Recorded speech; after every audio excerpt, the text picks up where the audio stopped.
여러분 안녕하십니까? 1월 27일 월요일 모닝와이드 시작합니다. 윤석열 대통령 구속기간 만료를 하루 앞둔 어제 저녁, 결국 검찰이 윤 대통령을 내란 우두머리 혐의로 구속 기소했습니다. 12.3 비상계엄 선포 54일 만으로 윤 대통령은 헌정사상 처음으로 재판에 넘겨진 현직 대통령이 됐습니다.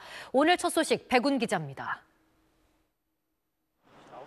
윤석열 대통령에 대한 구속영장 연장 신청을 법원이 재차 받아들이지 않자 검찰은 어제 저녁 윤 대통령을 구속 상태로 재판에 넘기기로 했습니다. 검찰은 윤 대통령 구속 기소 결정 전 심우정 검찰총장이 주재하는 전국 검사장 회의를 열고 고위 간부들과 사건 처리 방향을 논의했는데 이 자리에선 구속 기소뿐 아니라 윤 대통령을 석방한 뒤 불구속 상태로 수사해 재판에 넘기는 방안도 논의된 것으로 전해졌습니다. 하지만 심 총장은 수사팀 의견을 받아들여 구속 기소 결정을 내린 걸로 알려졌습니다. 검찰이 윤 대통령을 단 한 번도 조사하지 못하고 재판에 들어가 혐의를 입증해야 하는 부담은 있지만 심 총장은 공소 유지가 가능하다고 판단한 것으로 보입니다.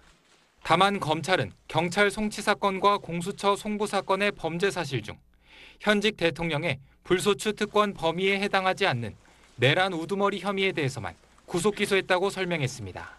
공소장 분량은 김용현 전 국방장관 때보다 늘어 100페이지가 넘는 걸로 알려졌습니다. 검찰은 앞서 구속영장 연장 신청을 불허한 법원에 대한 강도 높은 비판도 내놨습니다. 대검찰청은 법원의 결정은 조희연 전 서울교육감 사건처럼 공수처가 송부한 사건에 대해 검찰이 보안 수사로 확보한 증거를 토대로 유죄를 확정한 전례에 배치되고 기소 여부 결정을 위한 보안 수사 등 검사의 직무 범위를 규정한 형사소송법 등에도 반하는 부당한 결정이라고 밝혔습니다. SBS 백운입니다.